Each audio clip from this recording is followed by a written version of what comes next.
All right, here we go. Thanks for hopping on board and joining us for today's San Francisco 49ers report. The Niners making news today after they signed a quarterback. We'll get into that. And also, the 49ers did not address right tackle in the NFL draft. It boggles my mind. But could San Francisco make up for that by signing Isaiah Wynn in free agency? Pro Football Focus saying that the Niners could be a landing spot for the former guy out of Georgia. Before we get started, though, today's show is sponsored by Kanzuri. You can get 15% off by using the promo code CHAT. We're going to put that link in the comment section and in the description of this video.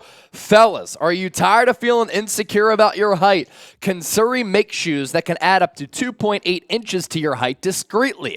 Women get heels, makeup, and push-up bras. Why can't men get a confidence boost as well? We're all the same height lying down anyway, if you know what I mean. Kanzuri shoes are not only height boosting, but also stylish and comfortable. They're not grandpa's Velcro shoes, but fashionable shoes that can receive compliments even without the height increase. The height insoles are integrated into the shoes, making it the ultimate height hack. Our boy Will Scott here had some troubles landing some dates over the last couple of weeks because he's a shorter dude. He's rocking some Kanzuris now. The girls are all over him on Hinge. For a limited time, Kanzuri is offering our viewers an exclusive discount of 15% off on top of their up to 30% site-wide discount. Use the code CHAT at kanzuri.com/chat to get 45% off. Don't wait any longer. Upgrade your shoe game like Will Scott and producer Coop, and your confidence comes with that at konzuri.com/chat.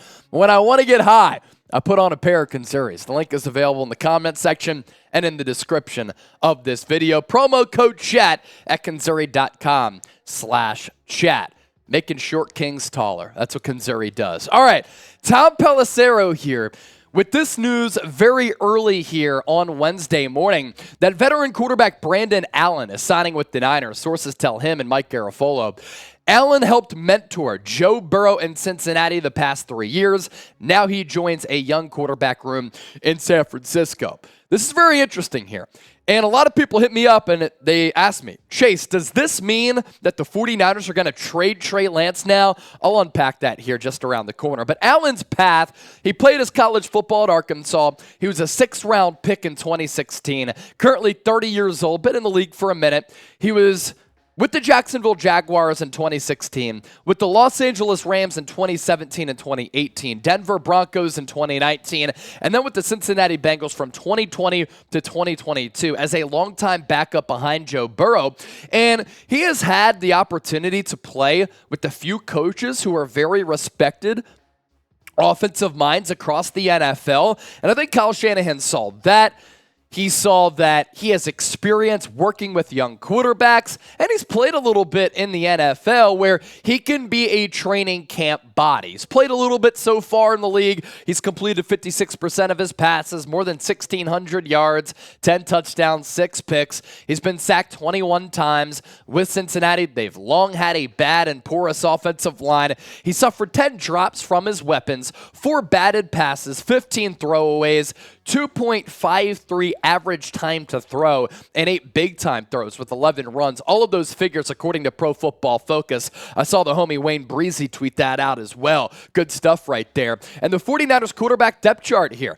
Brock Purdy, whenever he comes back, I still believe is going to be QB1. Trey Lance going to have an opportunity to really prove himself if he's not dealt throughout this offseason. OTAs are already underway. Trey Lance is partaking in them. He has been fully cleared. And then Sam Darnold as QB3 with Brandon Allen as QB4. San Francisco, if I had my guess right now on the 53-man roster on opening day, probably going to go with 3 quarterbacks. That's why I think that Brandon Allen is on the outside looking in. The fan reaction has been really funny to monitor on social media, and I like to call social media the cesspool, right? It is absolutely a cesspool. A lot of overreactions. It doesn't really represent what much of society thinks about because a lot of the society is not actually on social media. But what does fan stand for? What is it short for? fanatic, right? So these fans are going wild about this Brandon Allen signing, saying, does this mean that the 49ers are going to trade Trey Lance now? This is something that Ross Tucker, a national football analyst, also talked about as well. This does not signal that Trey Lance is going to get traded. Again, I'll continue to say this. People have said, Chase, you want Trey Lance to get traded. No, we just talk about it on the show because it's one of the biggest storylines in the National Football League, right? If you actually watch the show and you don't get lazy by typing clickbait down in the comment section, you'll actually know what my opinion is on this. Let Trey Lance literally get every single rep this offseason. See what player he can become.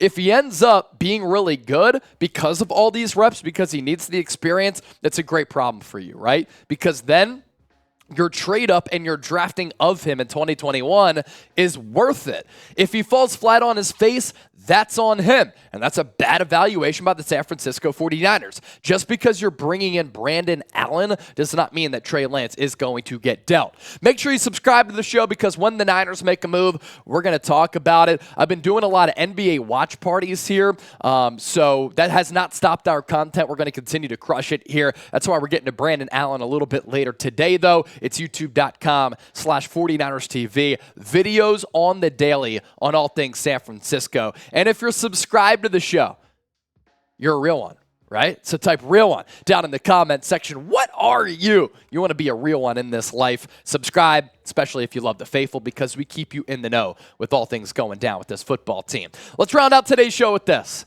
Pro Football Focus listing the 49ers as a good landing spot for Isaiah Wynn. Former high-round pick out of Georgia from the New England Patriots, and unfortunately for him, he's had a rocky career. Bad play, but also a lot of injuries. 49ers. It all makes sense. Pro Football Focus on Isaiah Wynn. The 49ers did not have a draft pick at their disposal before 99 overall. They ended up coming up anyway with no offensive line additions. San Francisco has expressed confidence in Matt Pryor and Colton McKivitz, but if Wynn is interested in getting his career back on track on a contending team for a discount deal, the 49ers have to consider him. He earned a 70-plus pass blocking grade each year from 2019 to 2021, solid numbers there, and his 79.6 overall grade over that span ranked 26th among tackles. Injuries are a legitimate concern for Wynn, and the Patriots seem to reach a boiling point with him in 2022 with the lack of certainty, but he will be just 26 years old for most of his sixth NFL season, and he has logged significant time at both tackle spots. I think that time at both tackle spots is really valuable, right? If you end up tapping into that potential, which made him the 23rd overall pick in the NFL draft back in 2018, that's great. You can get him on a discount deal. He can fill in at right tackle. If Trent Williams goes down, left tackle. If he ends up actually being a good player for you, you can re-sign him probably on a discounted price. What he did in 2022, season cut short because of injuries, 423 snaps, 229 pass blocking sets, 9 penalties, not great, 4 sacks allowed, not terrible, 2 hits allowed, not awful, 17 pressures, not good. Overall Pro Football Focus grade, 54.6, pass blocking grade, 52.8, run blocking grade, 63.2, 9 games, 7 starts. Again, his season cut short because of that foot injury. So some of those PFF numbers, not great, but the other PFF numbers actually weren't terrible in terms of some of the other metrics that they use to gauge how good offensive linemen are. I believe this will be the 49ers offensive line depth chart if they don't make any other moves. You could go Nick Zakelj at right tackle. You could go Matthew Pryor at right tackle. Spencer Burford, I believe, is going to be penciled in at right guard. Jake Brendel as your center. Aaron Banks left guard. Trent Williams left tackle. I just have a concern about this Niners offensive line because I thought they struggled in the playoffs against the Cowboys and the Eagles and didn't get any better at right tackle because you lost Mike McGlinchey, who's a better player than Colton McKivitz, and Matthew Pryor is more of a fill-in guy. So your level of interest in Isaiah Wynn is what? Scale it 1 to 100 for me down in the comment section. Do not forget to subscribe. And if you want to interact with me on Twitter and Instagram, you see my handles here down to the right here at Chase_Senior on both social media platforms. And turn on those noties. Hit that bell icon. Therefore, anytime we do go live, anytime we push out a show, you will get that push notification.